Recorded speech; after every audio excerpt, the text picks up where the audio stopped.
Hi, I'm Officer Patterson, and I'm the School Resource Officer at Lakeland Highlands Middle School. And today we're going to be learning about the cool bean and how we can all be cool beans while we're at school.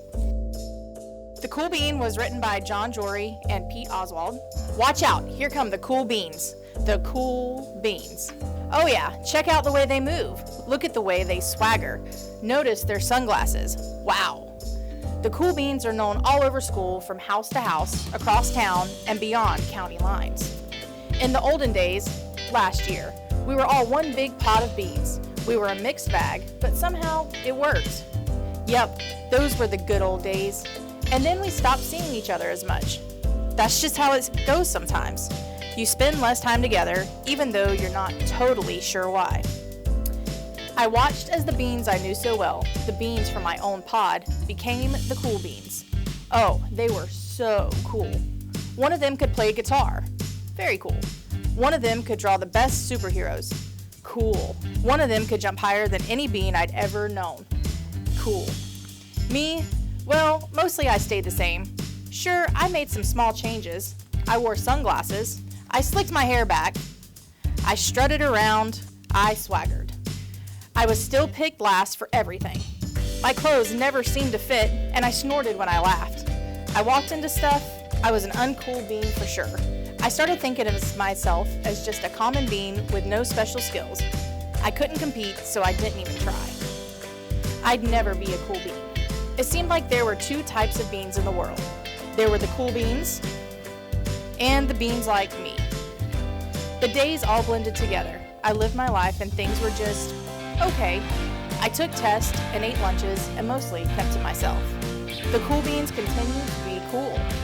I mean, sure, I missed them a bit, but it's not like I was going to say anything.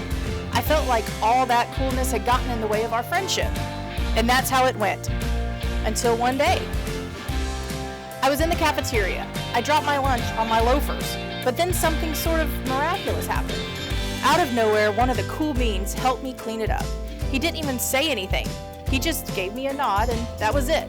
Later, I was out on the playground.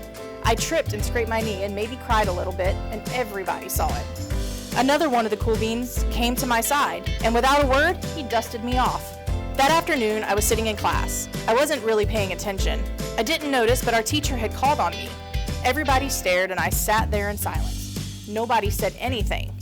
And then everyone just laughed. At me. That was it. After today, I was officially a has-been. But then one of the cool beans stood up and came over to me. Everybody watched. She leaned in close and whispered, "Hey, the teacher asked you to read from page 32.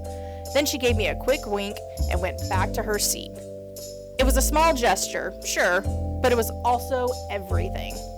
I walked home with a goofy smile on my face. I smiled all the way through dinner. That day made all the difference. It was a day that could have been really bad if not for the kindness of a few cool beans.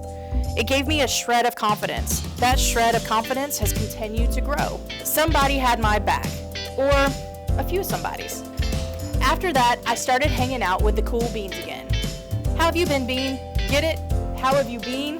Not all the time, but sometimes. At lunch, after school, even on the weekends. Throughout all of this, I realized that it's not about how you look or any of that silly stuff. It's about a wink or a nod or a smile at just the right moment. It's about dusting somebody off, helping them up again, and pointing them in the right direction. Do you need a hand? Yes, please. Now that's cool. The end. I hope this book has made you think about how you treat your friends at school and how to be the cool kid on campus. Until next time, it's Officer Patterson. Y'all take care.